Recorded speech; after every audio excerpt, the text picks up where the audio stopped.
This live self-defense training class, you'll learn how to end the fight in seconds using your elbows for self-defense. So this is how to use your elbows for self-defense. It's super simple. It's a basic idea. I want you to close with and destroy when you have to, when you have no other choice. This is not for street fighting. This is not for school fights. This is a very dangerous, very destructive technique that you're going to use when you have to be your own protector, when you have to be your own bodyguard, your own first responder, when you have no other choice but to defend yourself. I'm going to attach this microphone though. Maybe that'll make it a little bit more clear. All right, so to defend yourself using your elbows, I want you to think about this as the threat. So we're going to call this the threat. I'm going to show you on the bag. I'm going to show you in person. You don't have to have a bag to train. These are very simple, very basic, very powerful techniques. The basic principle is that you're going to close the distance between yourself and the threat. We're going to say this is his face, and there's a reason I have you go to the face first. His head is behind his face. His brain is back there, and if you can knock him out, if you can shut that off, you don't have to worry about what other weapons he has, if he's bigger, if he's stronger. It might be multiple attackers. You want to take care of him first. So from here, your hands are going to always be up in a ready position. We call this the flinch block. You're going to stand behind your hands, put your hands between yourself and the threat. Hello, Weird Baker. It's good to see you. Your hands are here, and then you're going to close the distance coming in first with the tip of that elbow. Think about a pole going right through his face for self-defense. So if your hands are here, you're in this better position. Either step back or step in. You give a verbal command, back up, you're too close, don't touch me. You have no other choice, it's self-defense. You're gonna lead with this elbow and put your helmet on. Notice that your head is gonna be in contact with your hand. You're touching your head to your hand. From here, you can cover up with both hands. You don't know if he's gonna throw from the right or the left. You don't know what's gonna come in. You're not gonna hesitate and wait. You've realized you have no other choice but defend yourself against a violent assault. You're closing the distance with your feet. And I'll back up. You can see in the mirror that I'm simply stepping. You're simply going to step. Taking that small step to close the distance, put your whole body weight behind that power technique using your elbow. Your hand coming in contact with your head allows you to absorb whatever attack he might be throwing. He might even have a weapon. From here, you drive in, your hands come to your head, you put on that helmet, you can turn into the attack a little bit. That will deflect. If he's throwing that punch straight in, that's going to knock that off the center line. You're going to come through his fist and you're going to drive it again right into his face. You want to interrupt whatever plan he has to hurt you, his violent assault. That's why this is for self-defense only. So you're coming in here, you can turn in this way or this way. Once you've closed that distance, you're going to continue to use your elbow in self-defense. This time I'm going to take this elbow and I'm going to turn it and drive the tip of that elbow. And now here's where this differs from martial arts. In martial arts, Muay Thai especially, you're always going to aim for using the tip. You strike the nose, you strike the jaw, you strike the eye. You're going to cut them with the tip. Now here for self-defense, I don't care if you cut them or not. We're not just trying to score points. We're not trying to sway the judge or in the fight in the ring. This is life and death. This is when you have no other choice. They say run, hide, fight. You can't do that. He's on top of you. You're not going to wait any longer. You drive, put your helmet on, drive in, strike the head. Maybe you hit him in the throat. Lights over, or lights out for him, right? Fight's over, you win. But it's for self-defense. It's very, like I said, you don't play around with this technique. It's not for street fights. It's not for bar fights. This is when you don't have a choice, but you have to defend yourself using violence against violence. So this comes in. This other hand is already in place to simply turn your shoulders and hips. Always use the shoulders and hips. Doesn't matter if you hit with the tip. You can hit with any part of this bar, this long, hard piece of bone in there, bringing it in and across his face. Once you do this, you're very close. I want you to take the other elbow, which you started with, and then drive it up and coming straight into his solar plexus, maybe into the throat, up into the face. So you have a lot of choices with elbows. You put the helmet on, drive one here, drive one here. You can even lift your elbow higher and bring it down onto his jaw or into the temple. And again, if you can knock him out, if you can make him unconscious, turn off his operating system, let the cops come and sweep him up. You get out of there, you get home, you're safe. Maybe you get a tiny little cut on your elbow. It's better than him just whipping on you and beating you, right? Or maybe using another tool. And if he does have another tool, if he does have like a knife or something, and he's trying to hit you, I still want you to go in. And you'll ask, well, then you're too close, now he's gonna hit you. But your goal is, again, strike the face. If you back up like this, you expose all of the tissue here. He's gonna slice that up. It could become fatal for you. It might be slice your throat, slice your face. If you turn and run, all the slicing happens on the back of the arm and the back, all in the flesh, and it slices wide open, right? You can still get the back of your neck. Running away, if you can run away, he's 20 feet there, and you see him coming, and he's got a knife, go the other way, run, get out of there. But if he comes up on you, there was a case just recently, last week, I think New York City, where else, right?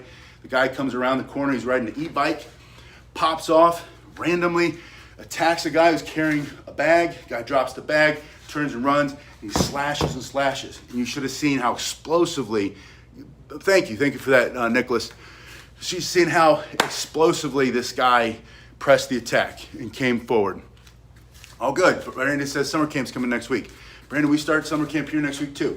So from here, drive the elbow, bringing it up here. You can bring it down over the top, but I want you to use these following principles. One, close with and destroy, right? The first principle of self-defense is always the same. It's always situational awareness. If you've got a phone, stick it in your pocket, stick it in your bag. Don't walk around looking at it.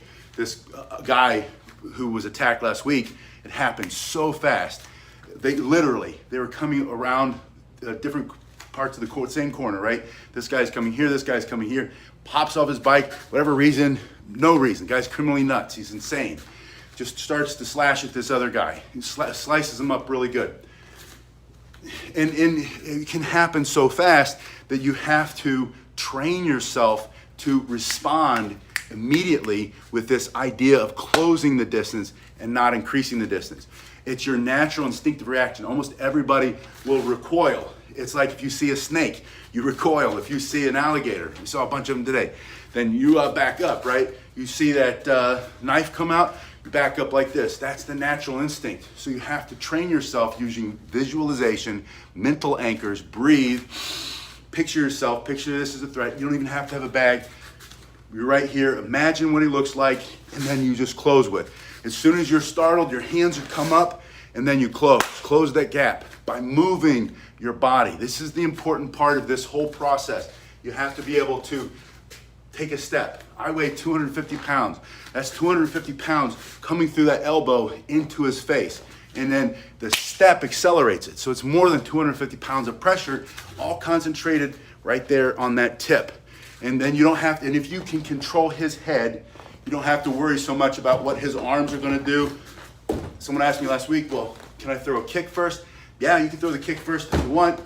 I wouldn't. I would immediately go for the face. That's what I recommend, coming here into the face and then close with and destroy. The second principle, first principle is situation awareness. Second principle, get in a better position, hands up and open. Third principle, close with and destroy. Make that your habit. Put your helmet on, put the helmet on. Practice over and over, visualize, take a step in, come back, take a step in, come back and build your technique. From here, come the second one. From here, drive, picture maybe he's throwing a couple punches and you cover up here, turning into it. And then as you feel this making contact with his face or he starts to move back, bring that other elbow forward. Practice that over and over. One, it doesn't have to be fast. From here, 1, 2, 3. Maybe bring this down. Practice that over and over and over. Maybe bring one up here and then finish them off. Bring this in, bring this through, bring this down, bring this one up, drop, and grabbing both hands, moving your whole body in. You're gonna have so much power when you lower yourself. Hello, Peter, it's good to see you. Peter, everybody else, I was on vacation, went to a beautiful place, Costa Rica last week. If you've never been, and you can go. It's beautiful people, beautiful place, beautiful people, great, nice, easy, clean, safe, where we were anyway. From here, over the top, up here, drop the body and in. So if you can pay attention to what's happening around you, situation awareness. Number 2, get in a better position, make your body smaller target, either stepping back or stepping in. Personally, I always step in. I like to close as much distance as possible. It gives me the first mover advantage. If I can, I want to interrupt his space. I want to interrupt his plan. I want him to have a different experience than what he's experienced before.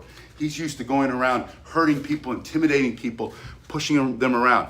And I've been thinking about this a lot lately. The movies Death Wish, right?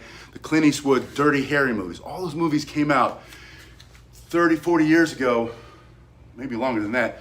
But they came out during a period that we're in, like we're in now, where there's a lot of violence, there's a lot of street crime, there's a lot of people being taken advantage of by the criminally insane, by policies in the government where they're treating, there's too much, they're not holding people accountable, and this vigilante justice started to pop around. Now, I'm not advocating that you become a Red Beret in New York or you do the vigilante justice. I don't want you to be Death Wish or Dirty Harry, right? What I'm saying is at certain points in time, when the alarm bell starts to go off, when you start to see all these violent assaults happen in these major cities and maybe in your city, and you start to hear about how the police aren't able to handle what's going on for lots of different reasons. How maybe the district attorneys are just opening the jails and letting people out or whatever it is. And there's more crime and you don't feel as safe, and you hear that alarm bell. It's like if you were in your home and the fire alarm goes off, you don't just sit down and say, oh, well, I'm gonna burn up, this is horrible, I'm so afraid. I want you to take action. Fire alarm goes off, get out of the house, call the fire department, they'll come and put it out, right? When the alarm bell starts to ring, you start to pay attention to the news and the things that are happening in your area, and you're hearing these stories. I'm hearing lots of stories, not just the news, of people who are being assaulted, and I'm having a lot of people coming in. They've had personal experience with more violence in their neighborhood, right? Even locally. And so I said, I don't want you to be afraid. I don't want you to be terrified. I don't want you to not leave your house. But hear that alarm bell and say, it's time to prepare myself to be my own first responder, my own bodyguard, learn a couple of self-defense moves. This is the most effective one that I feel. I teach it to every single student. We do it every single class, and we pressure test it. Pressure test it means that we make sure it works, right? It's not none of this, feed me the punch, and I'm going to hoobad loobad, and I'm going to do all the basic techniques. Thanks, Tim. It's good to see you. It's all about, pressure testing is all about making sure it works, right? But you have to adopt the principles. You can't be stuck on the techniques. The techniques are the elbows. Principles, situational awareness, better position, get in the flinch block, make sure your hands come up this high, make sure there's a bend in your elbows, not straight, not 90 degrees, but out, right? Like 107 or 120 degrees, 70 degrees, whatever that is. From here, you have this distance. You're gonna drive the elbow, bring this up over the top, bring this up to the middle, drop. And the whole time you're visualizing it. If you don't make a mental anchor, if you don't create mental anchors and use your visualization, it's not gonna work for you. So try it with those mental anchors. Again, you don't need the bag. From here, close with and destroy, right? And then the second one's violence of action. That's the last thing I keep forgetting to tell you, but I want you to think about violence of action, right? Fight's not over till you win. You have to